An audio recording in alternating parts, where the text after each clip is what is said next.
Terima kasih Anda masih di Economic Challenges. Sekarang menarik kita melihat persoalan impor gula. Gula impor itu membanjiri pasar dan seberapa jauh itu akan mengganggu produksi dalam negeri. Saya ada di sini telah hadir Pak Kamajaya, Direktur Utama PT Gendis Multimanis. Pak Kamajaya, apa yang terjadi dengan gula impor dan apa pengaruhnya terhadap produksi di tempat Bapak?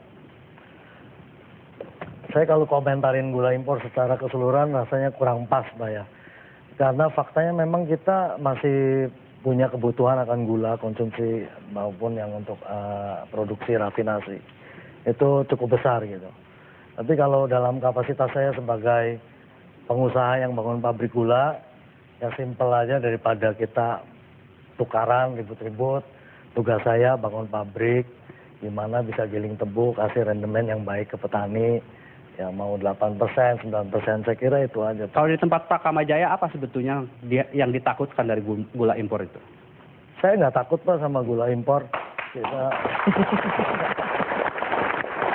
Jadi produksi tempat Pak Kamajaya normal-normal saja dan penjualan juga normal-normal gitu?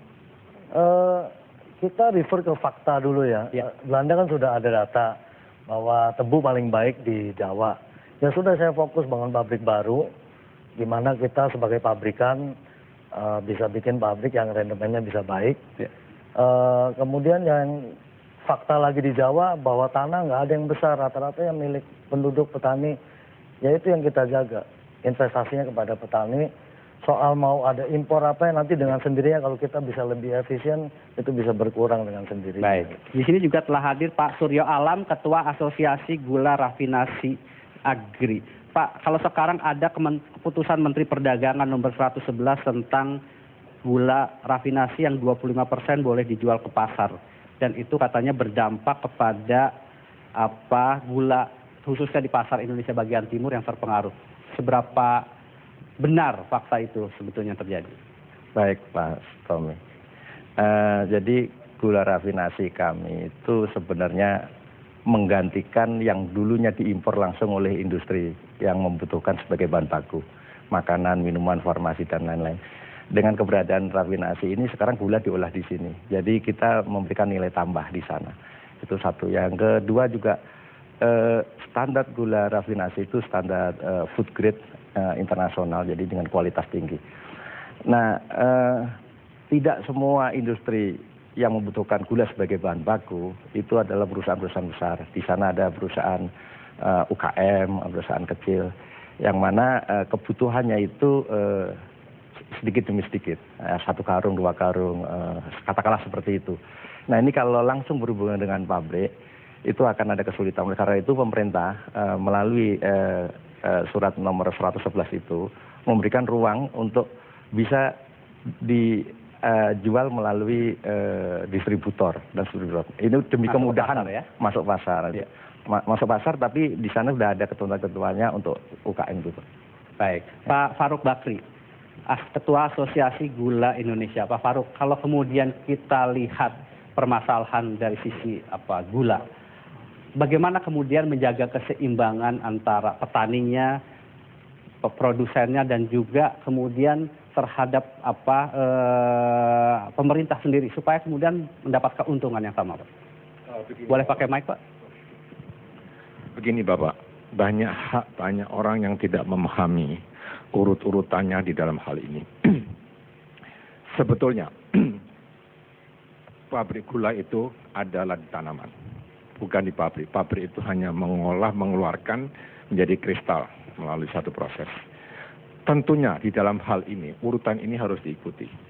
Jadi, untuk on farm kita harus, untuk meningkatkan produktivitas, harus pada on farm kita perhatikan cukup tinggi. Yang sekarang ini belum sepenuhnya kita lakukan. Sehingga terjadi sekarang saling menyalahkan antara pabrik, kemudian petani, juga kepada yang lain-lainnya. Ini tidak sehat. Ini yang saya katakan, mari kita kurangi supaya perhatian kita tidak pada eker-ekerannya, tetapi pada urut-urutannya.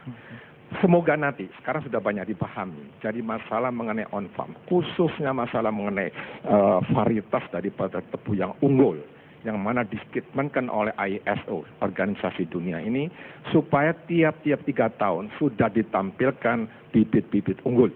Nah, dalam hal ini kita sungguh ketinggalan. Semoga nanti kita memperhatikan lebih tinggi lagi. Barulah kemudian dari sektor pabrik, ya, sehingga dengan demikian lengkaplah sudah produktivitas. Tetapi jangan dilupakan, diperlukan tatanan-tatanan niaga, diperlukan adanya suatu pricing policy. Karena yang ada sementara ini, kalau kita beli gula yang ada di Jawa, lain harganya dengan ada yang Sulawesi, demikian pula yang ada di Papua. Sehingga ada dikeluhkan di beberapa tempat, seolah-olah dengan harga yang tinggi ini, adanya terjadi kekurangan gula di satu tempat. Padahal ini tidak benar. Jadi inilah yang saya katakan, seperti pernah kita alami, tatanannya cukup cantik, cukup baik, dan kita pernah sanggup.